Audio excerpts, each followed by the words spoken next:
boa tarde, boa noite. Não sei que horas que você está acessando esse conteúdo e não sei se você está assistindo ou ouvindo, então vou começar me apresentando e me autodescrevendo. Eu sou a Gabriela Guidara, estou como diretora de parcerias aqui no Alicerce Educação. Sou uma mulher branca, de cabelos castanhos claros, olhos azuis. Estou vestindo uma malha preta e branca listrada, e porque aqui em São Paulo, de onde eu falo, tá extremamente frio. E hoje a gente está começando mais um episódio do podcast RH que Transforma. Um convidado extremamente especial, porque desde a primeira vez que a gente se conheceu foi um papo super bacana que eu pensei, não, a gente precisa gravar essa conversa, porque outros profissionais vão aprender e se inspirar com essa conversa. Então, chamo aqui o Bernardo Pupi, ele é representante da área de Relações Humanas da L'Oréal. E te convido aqui, Bernardo, para você também se apresentar e se autodescrever.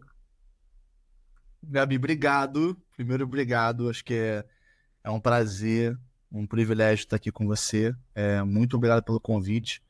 Acho que teve uma troca muito legal. Eu acho que ao trocar a experiência, acho que o convite aconteceu assim, e eu acho que sempre tem um espaço para você falar um pouco de casos, né, de exemplos e da trajetória. Acho que se inspira, isso move novas ideias, assim, move novas energias, assim. Então, muito obrigado. Eu sou o Bernardo Pupi. Como você também se apresentou, eu estou como hoje gerente de relações humanas na L'Oréal Brasil, especificamente na divisão de grande público, né? Só para também me falar um pouco sobre essa autodescrição, eu sou um homem branco, né? Com olhos castanhos claros, tenho uma barba, estou usando uma camisa preta, uma jaqueta jeans, cabelos grandes assim, não tão longos, né? Cabelos com shampoo L'Oreal, uso Elseve, com a pele também usando Garnier. Então, muito feliz também de usar os produtos, mas basicamente isso. Então, um prazer estar aqui. Estou super feliz de compartilhar um pouco da minha trajetória e também do que a gente vem fazendo nesse RH que eu sou muito apaixonado. Perfeito, obrigada, Bernardo. Então vamos começar. Queria que você contasse um pouquinho da sua história, da sua trajetória de vida com a nossa audiência. Legal. Bem, eu acho que eu sempre começo do meu lugar, assim, né? Eu sou carioca, nascido no Rio de Janeiro, criado no Rio de Janeiro, tenho 31 anos. Meus pais, eles são aviadores, meus pais se conheceram na aviação, então um encontro inusitado. Meu pai é Alexandre, minha mãe Ana Beatriz, eu tenho um irmão Felipe, um outro irmão Stefa, uma família que eu sou muito apaixonado, sou um cara muito apaixonado pela minha família, amo eles de paixão. Me formei em administração pela PUC do Rio de Janeiro. É engraçado que eu pensei em fazer administração porque eu sempre tive um interesse muito assim, muito grande sobre entender como que a sociedade se organizava. Então, eu sempre gostei da parte política, da parte econômica, da parte das empresas. Era uma coisa que me movia muito, mas acho que sempre teve um fio condutor na minha vida que era a minha paixão pela cultura, assim, pela cultura brasileira, pelo que é cultura, dentro das suas várias possibilidades, assim. E eu fiz administração. Ao longo do período da faculdade, fui uma pessoa que naveguei muito, né, na camada política, centro acadêmico e tudo mais.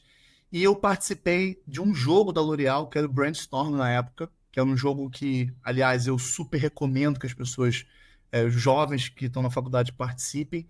E a partir do jogo eu conheci a empresa e foi, acho que, o meio de recrutamento para eu chegar na L'Oréal, onde eu estou há 11 anos, né? Eu comecei pelo RH, fiquei quase um ano no RH, mas logo movi minha carreira para o marketing, onde eu fiquei 4 anos. Depois eu fui para vendas, onde eu fiquei mais 4 anos. E há 3 anos atrás eu decidi voltar ao RH, porque eu acho que ao longo da minha trajetória, como eu sempre fui muito apaixonado pela cultura brasileira, sempre fui muito apaixonado pelas relações humanas, assim, eu sempre fui muito motivado no negócio pelos desafios, mas eu confesso que me faltava uma proximidade maior, assim, com um propósito, sabe? Com orgulho dos resultados finais. E como eu tenho essa paixão, assim, pelas relações humanas, pelo desenvolvimento humano, eu tomei a decisão, assim, fiz uma escolha muito concreta de carreira de mudar para o RH, que é uma área que eu acredito muito na influência dessa área na construção de relações humanas mais saudáveis, mais sustentáveis, mais inclusivas, assim. Acho que é uma área que cada vez mais exerce um papel estratégico dentro das organizações.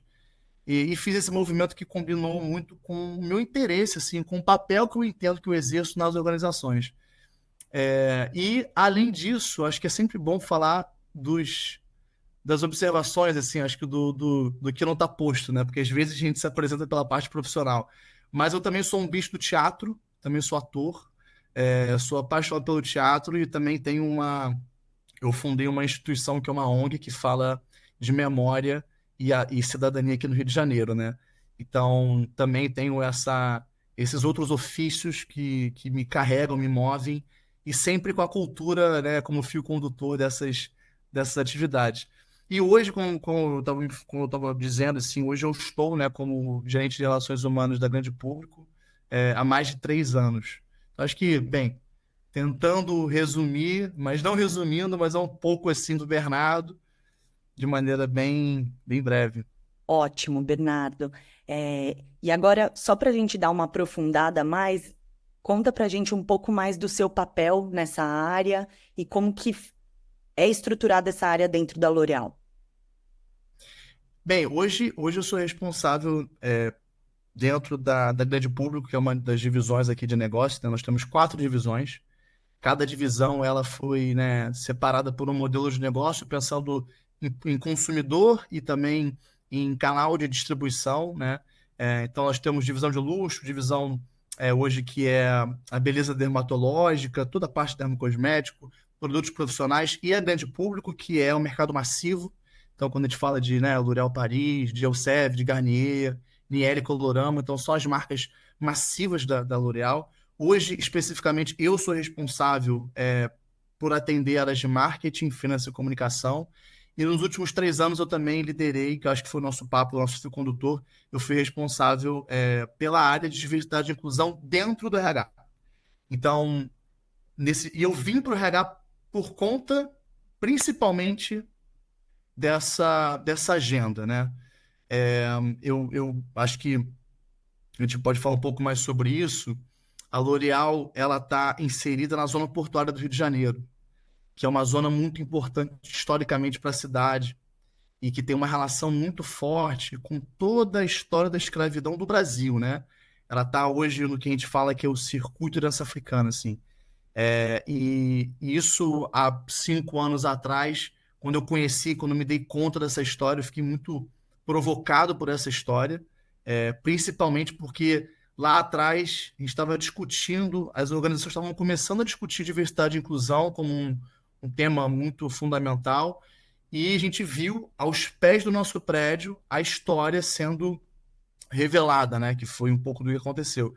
Então, aquilo foi um tema que me moveu muito, inclusive foi um tema que eu me aprofundei muito, e foi o que me conectou um pouco com a ideia de pensar o que seria os próximos anos de pensar a cultura de inclusão nas organizações, e que eu acho que no Brasil hoje, principalmente, o pilar étnico-racial é um dos pilares mais urgentes, mais importantes, assim. Então, hoje o meu papel, acho que, assim, como voltando à pergunta especificamente, né? Hoje o meu papel como business partner, que a gente fala, né? Então, sou um parceiro de negócio, então eu faço todo o trabalho pensando em 3 pilares, que eu acho que a gente pode resumir, que é o pilar da cultura, organização e pessoas. Então, eu faço um trabalho desde pensar nas estruturas das áreas, um trabalho de plano de sucessão, assim como um trabalho também de gestão de clima. Eu acho que essa tríade que combina hoje o meu trabalho e atravessando tudo isso, diversidade e inclusão. Então, acho que a gente vai falar um pouco mais sobre esse tema especificamente, que foi o que eu liderei os últimos 3 anos, mas acho que de maneira breve é um pouco da forma como eu venho atuando na área de relações humanas aqui na Grande Público. Perfeito, ótimo. Então, eu acho que a gente já pode dar mais esse nível de aprofundada para ouvir também um pouquinho do seu olhar em relação à diversidade e inclusão dentro da empresa. Super. Eu acho que sim, né? A L'Oréal, acho que é isso interessante. A L'Oréal, ela fundou essa área de diversidade e inclusão, né, de maneira global há 15 anos atrás, assim. Porque, obviamente, por ser uma multinacional, né, uma empresa global, ela olha o mundo com várias lentes, né? Então, vem trabalhando esse tema de maneira abrangente em todo o mundo. Agora, falar de diversidade e inclusão sempre exige você localizar. Então, uma coisa é falar de diversidade e inclusão nos Estados Unidos, outra coisa na China, outra coisa no Brasil. Cada população tem as suas fragmentações, as suas, né, perspectivas enquanto povo, enquanto constituição, na ideia de sociedade. Então, acho que há 15 anos atrás a L'Oréal fundou essa área globalmente, pensando na importância, porque, aliás, trabalhamos com beleza, né? Então, trabalhar com beleza é necessariamente você pensar a diversidade. E, além disso, o Brasil é o mercado mais diverso em termos de tipos de cabelo, tipos de pele. Quando você trabalha com beleza, você está o tempo todo se relacionando com a diversidade, né? E quando a gente fala hoje na L'Oréal Brasil, eu sempre gosto de dar um pouco de contexto, né? A L'Oréal Brasil hoje trabalha com... são 5 causas e em 4 pilares, né? Então, quando eu falo as 5 causas, étnico-racial, pessoas com deficiência, gerações, LGBTQIAP+, e gênero.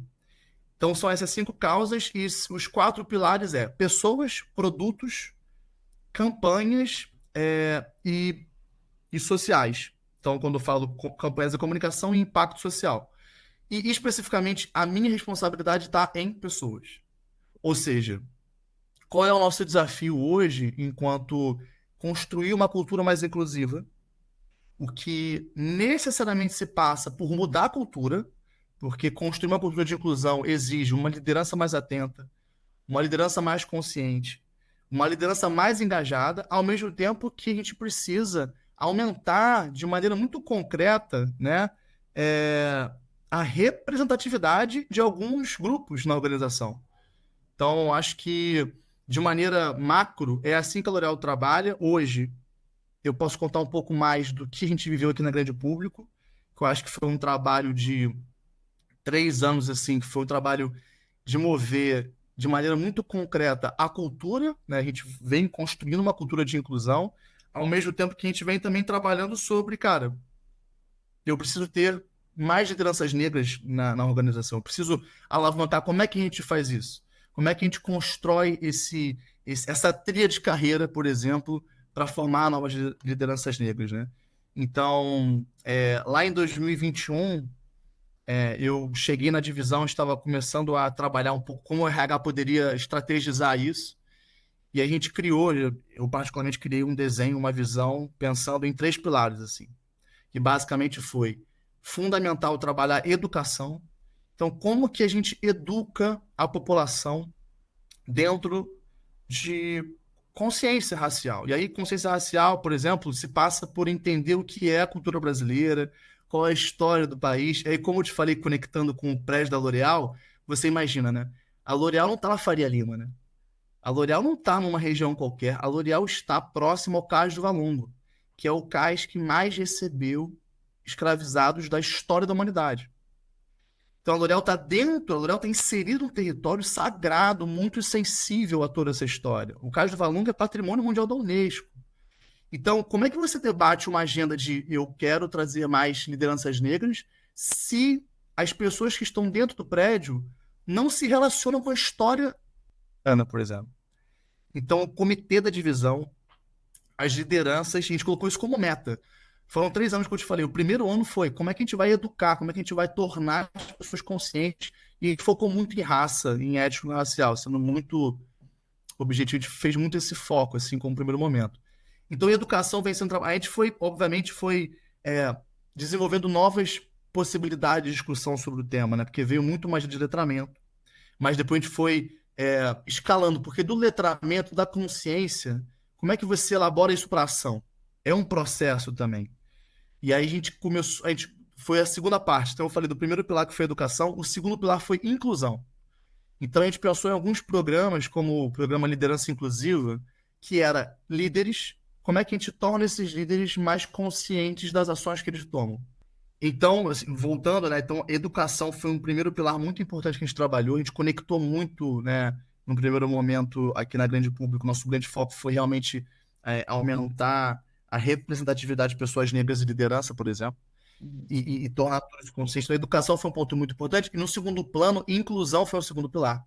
Ou seja, dar consciência como a gente consegue tornar isso uma ação. Porque a consciência em si, ela é um pouco estática, né? Ela muda a forma como você se relaciona. Mas, do ponto de vista concreto, o que que você está fazendo?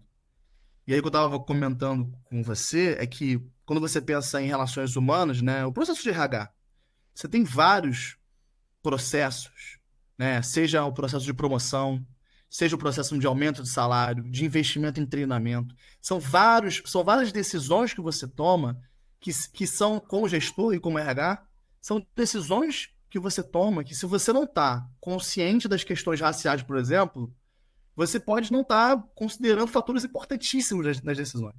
Então, a agenda de inclusão, que começou muito por uma agenda de liderança inclusiva, a gente colocava líderes que estavam com pessoas negras na equipe, assim, para fazer roda de conversa e trabalhar do tipo, qual é a nossa proposta de desenvolvimento para essas pessoas, quais são as... Porque também teve um pouco desse, como é que eu posso dizer, né? Teve um certo choque de gestão dessa agenda aparecer, e alguns líderes não sabiam muito o que fazer, porque você imagina, né? A população brasileira não se debruçou sobre esse tema durante muito tempo. Parte da população. Eu sempre acho importante dizer sobre isso. Grande parte da população não se debruçou sobre um tema tão importante. Então, agora, as organizações, elas precisam ser educadoras. Isso é muito interessante. Porque até você me provocou no começo com uma pergunta sobre educação e desenvolvimento. A organização, para além de desenvolver skill, para você tornar um profissional melhor, mais técnico, mais preparado, a organização hoje ela cumpre uma função educativa. E eu estou falando educação porque, se você não tem um líder educado do ponto de vista social, você não tem um líder humano. Você tem um líder de negócio. Então, o pilar de inclusão foi um pilar muito importante para a gente pensar nessa construção de líderes inclusivos. E, ao mesmo tempo,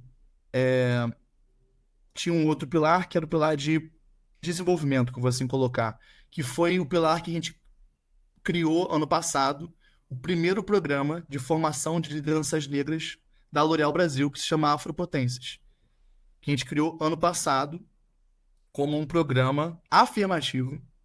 É um programa que se chama, na verdade, Potências, porque a gente quer, obviamente, trabalhar todas as camadas da diversidade, né, dos grupos subrepresentados, mas a gente começou com um foco étnico-racial chamado Afropotências.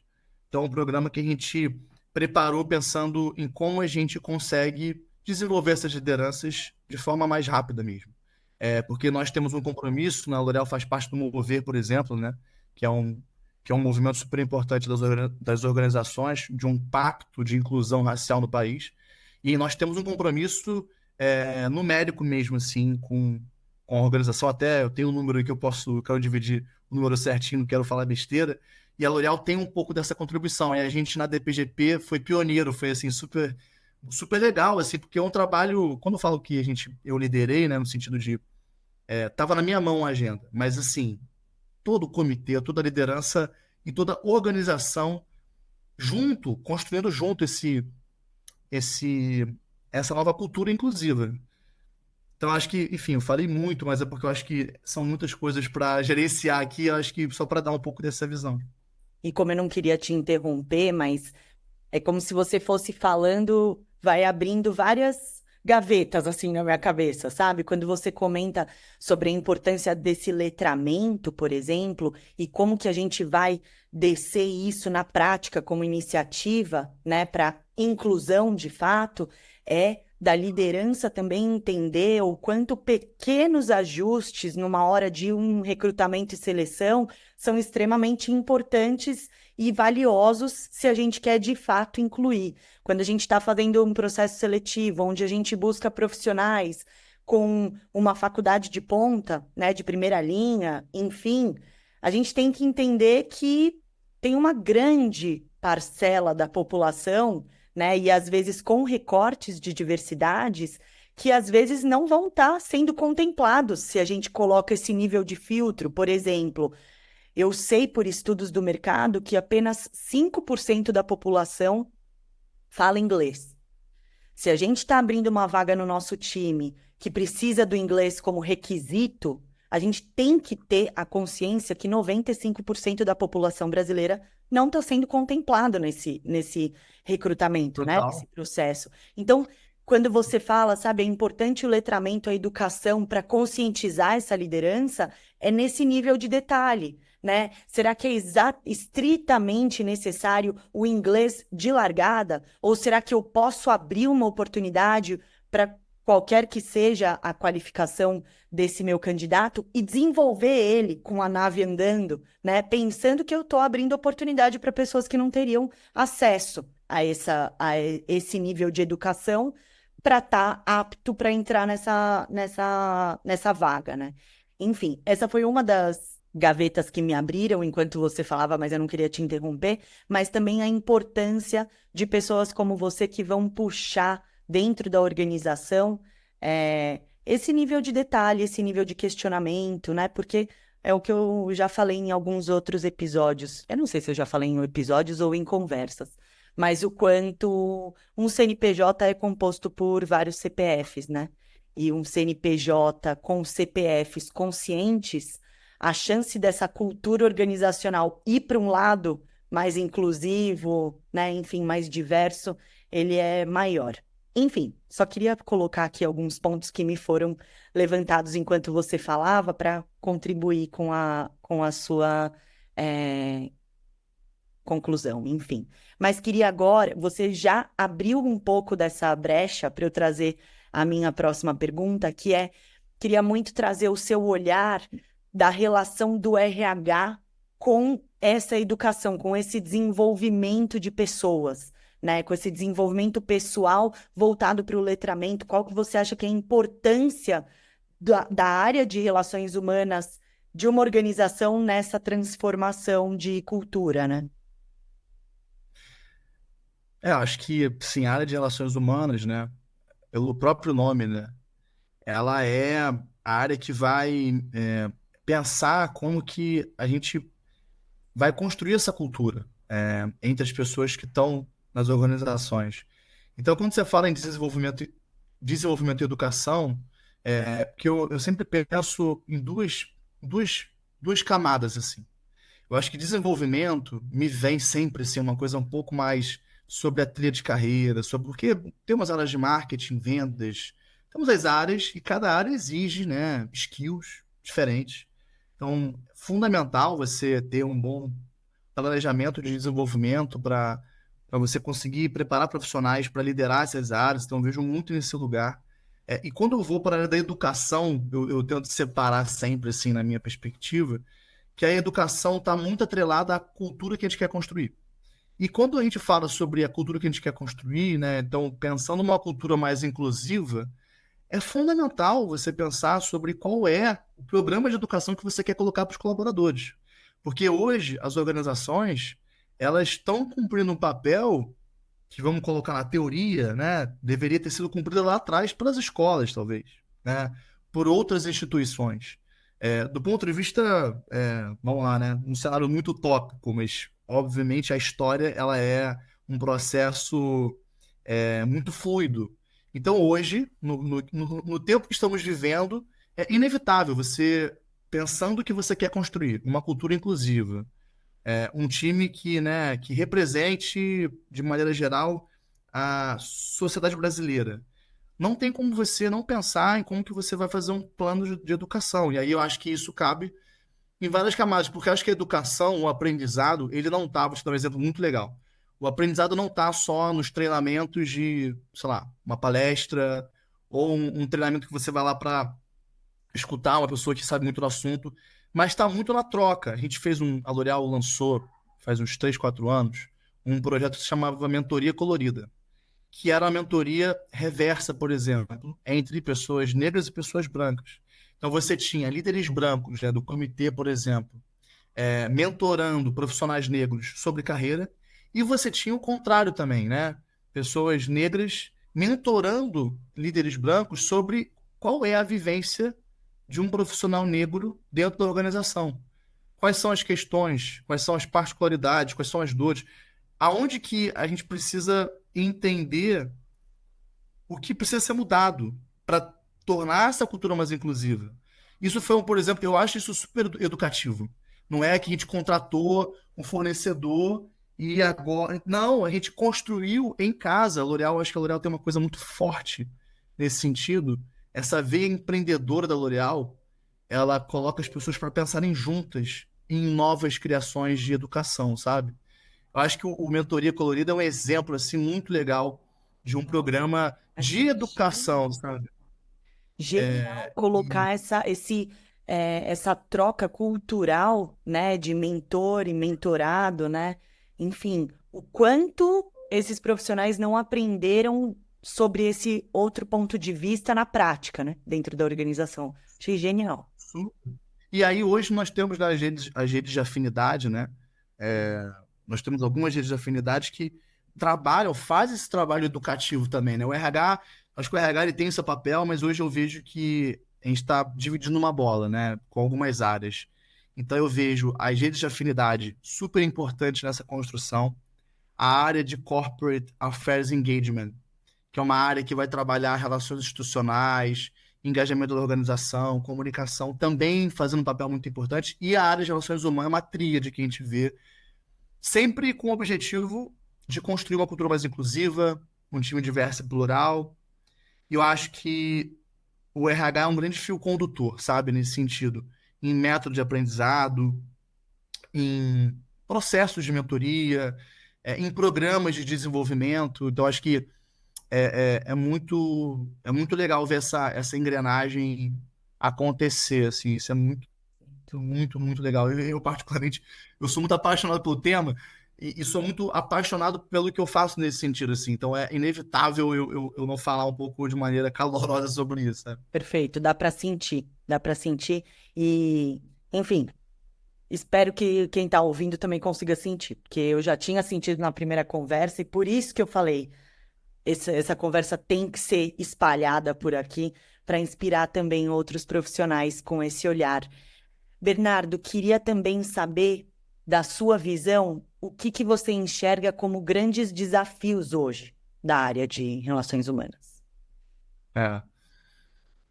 Eu acho assim, eu acho que isso tem três grandes desafios, assim, né? Eu acho que a construção de uma cultura de inclusão é um desafio, ponto.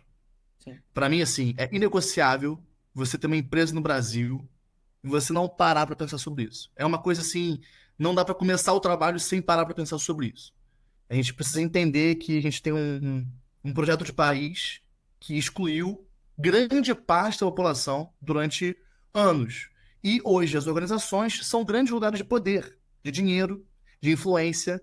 As organizações produzem campanhas publicitárias, produzem produtos, produzem muita linguagem. E a linguagem nos constitui como seres humanos. Precisamos tornar as organizações mais inclusivas para que reverbere outras camadas da sociedade que não só de alguns setores privilegiados, ao qual me encaixo, inclusive. Então, acho que a cultura de inclusão é um desafio, o RH tem que estar atento a isso, o RH tem que estar vendo. Para mim, a cultura vem antes do processo. Então, o processo ele é um facilitador das coisas, mas se você não tem as pessoas conscientes, estudadas mesmo sobre o que é esse país, o que são as relações humanas, os processos vão acontecer. Então, assim, para mim isso é um grande tema. O segundo grande tema é inevitável, para mim, a ideia do bem-estar, né, da saúde mental, como relações humanas. O Brasil eu não tenho os dados aqui, também não quero ficar dando de referencial teórico, mas os dados que nós temos, assim, com relação ao Brasil em ranking de depressão, de ansiolítico, de várias camadas, assim, nós estamos vivendo uma situação de saúde mental muito sensível. E o RH é uma área fundamental para lidar com isso. Cada vez mais profissionais mais ansiosos.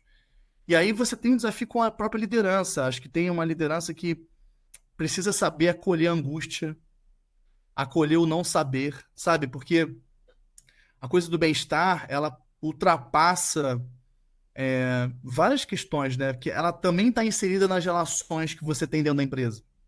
Então, como é que o RH está atento e está pensando como é que ele pode ajudar a contribuir com a liderança, com a equipe, para conseguir, de fato, tornar o clima melhor, assim.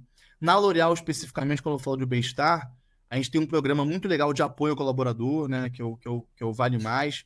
Temos também hoje, culturalmente falando, o Simplicity, que é um movimento cultural da L'Oréal que trabalha de forma muito concreta alguns avanços comportamentais, pensando em bem-estar. Então, a gente mede isso nas nossas pesquisas de clima.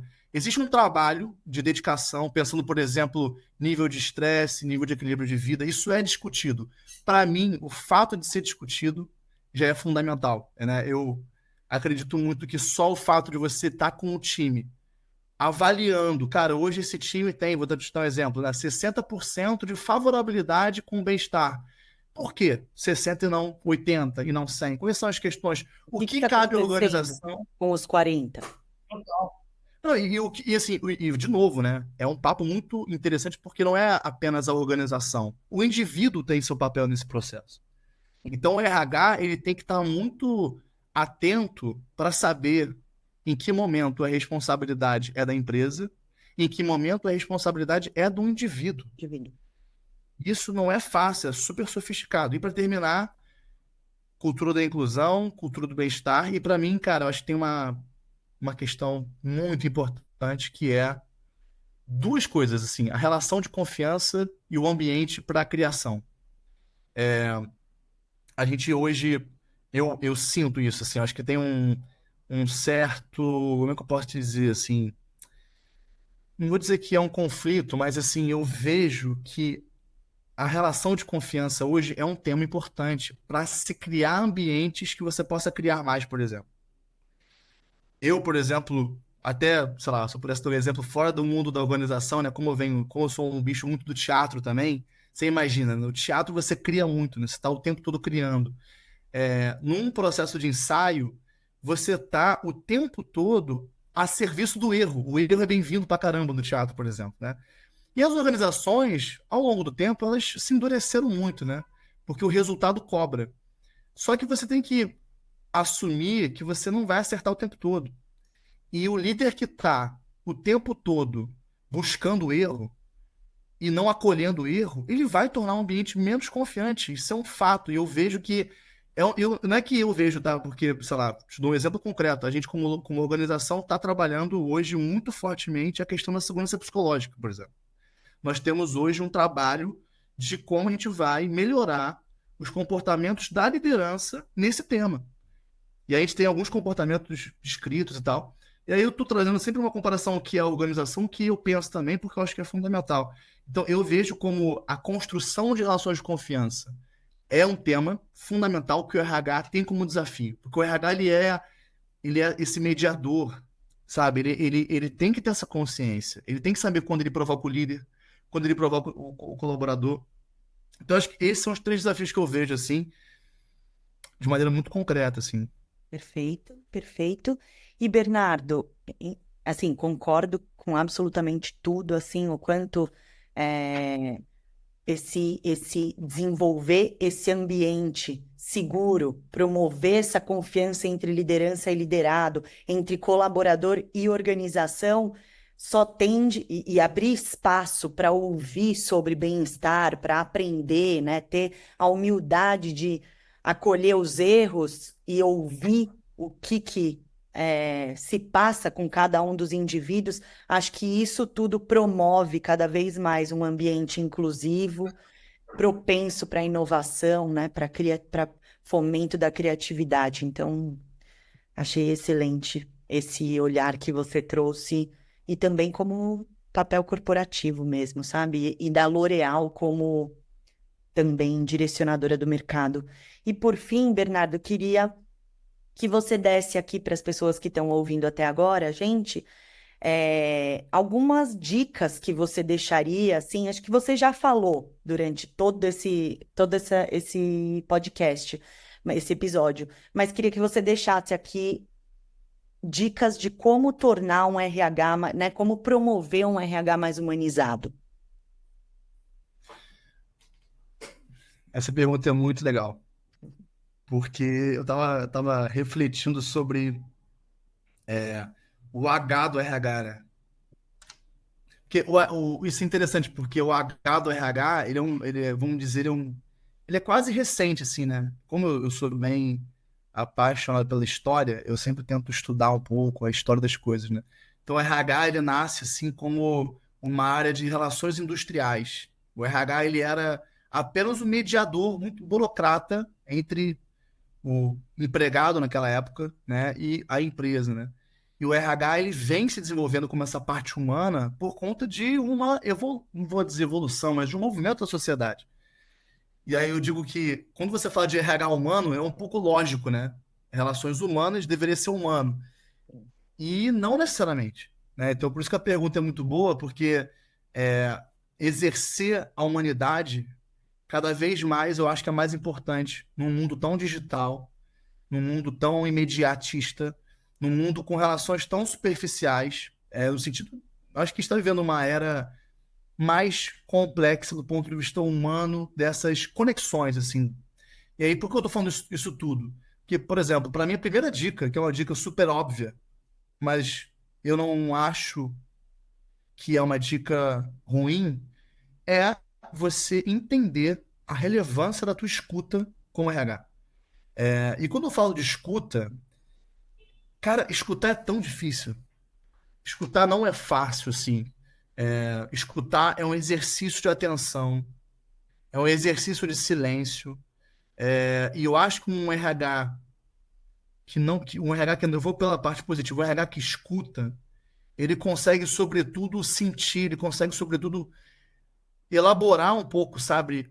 Não o que ele pensa, mas ser uma escuta para o outro, né? Se você pega um consultório de psicanálise, de terapia, às vezes o lugar do terapeuta nunca é trazer a solução, mas é de ser o outro na relação, de ser um lugar de escuta. Então o RH precisa saber acolher, precisa saber escutar, para conseguir ajudar no caminho que a pessoa tem, seja desafio de carreira, seja desafio da inclusão, desafio, enfim.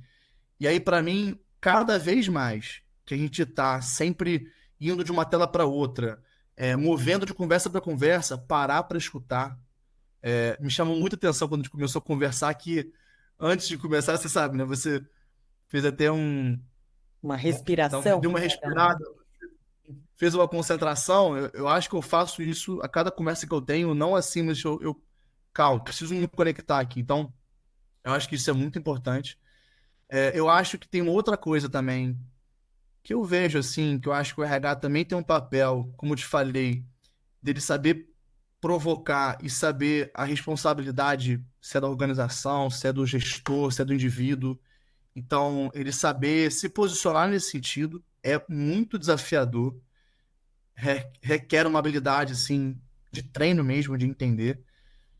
E eu acho que, assim, no fim, eu acho que tem uma coisa para mim que eu sou muito adepto, que é um pouco do RH que consegue acolher o não saber das coisas, sabe?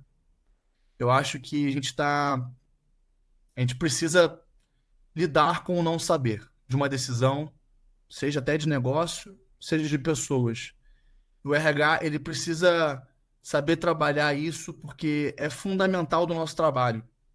Você saber lidar com o não saber para conseguir coletivamente numa conversa ou numa reunião, construir esse caminho. Então, eu vejo dessa maneira, assim, eu acho que são, quando você fala em humanizar, eu acho que são essas características, essas habilidades, a escuta, o não saber e esse lugar de posição, né? De como que você se posiciona frente às relações humanas, assim. Acho que são três dicas, assim, que, sei lá, né? Não sei se dica se dá, né? Mas acho que é um pouco do que eu tento exercitar no meu dia a dia. Perfeito. Bernardo, quero te agradecer pelo seu tempo, por ter topado esse convite. Eu saio maior dessa nossa conversa. Obrigada pelas reflexões que você trouxe. Espero que quem ouviu até o final tenha sentido tanto essa paixão do Bernardo em transformar dentro dos limites que ele tem, mas também que tenha sido tocado por essas questões assim muito latentes em relação ao nosso papel como humanos, né? Reforçar e fomentar essa nossa humanidade, porque a gente estava vindo, eu sinto que pré-pandemia é como se a gente estivesse vindo num movimento de humanos virando máquinas, né? E a gente eu vejo agora um movimento dessa, não, peraí, que a gente precisa ouvir e sair do lugar que a gente tá para tentar se colocar, né, enfim, no lugar do outro, e só ouvindo a gente consegue saber como que podemos servir para melhorar a vida de quem está ao nosso redor, enfim. E isso eu falo tanto nas relações corporativas, mas também para nossa relação de vida, né? Então, espero que você tenha para quem ouviu até o final e assistiu, que você tenha gostado. Deixo aqui um espaço nesse nosso post, as nossas redes sociais, para vocês interagirem com a gente. Convido quem tiver opiniões, sugestões, fica aqui o canal super aberto para essa troca. Adorei o papo, Bernardo, espero que você tenha gostado. E quem sabe a gente não marca uma próxima com outros temas. Pô, Gabi, obrigado. Acho que agradeço muito pela nossa conexão, que foi até via LinkedIn, Foi, né? Acho que a gente pô, foi sim. que legal que o LinkedIn possibilitou esse encontro, assim, entre tantos encontros que a gente tem. Obrigado pela, acho que, enfim, né, é sempre legal enaltecer, assim, todo o processo, o cuidado, a escuta, as conversas que a gente teve para estar aqui. Agradecer quem está até agora ouvindo, e eu acho que é isso, assim, obrigado pelo espaço. Eu acho que o RH é uma área tão fundamental nas organizações. Fiquem firmes nessa área. Essa área é muito estratégica, então que a gente vá adiante e a gente consiga construir ambientes melhores, que eu acho que é o que mais importa, nas organizações. Então, acho que é isso. Muito obrigado de verdade, fundo do coração. Perfeito, eu que agradeço e saiba que esse papo deixou a L'Oréal dentro do meu coração num lugar muito melhor, assim, sou consumidora, eu serve principalmente, e assim, deixo agora o meu lugar, assim, de mais apaixonada pela marca, é claro que sempre vão ter coisas para serem melhoradas, mas assim, saber que uma marca como essa tem esse olhar, essa intenção, né, de transformação, já muda, assim, a nossa percepção como consumidor. Então, te agradeço por isso. Obrigada e até a próxima. Tchau, tchau. Tchau, tchau.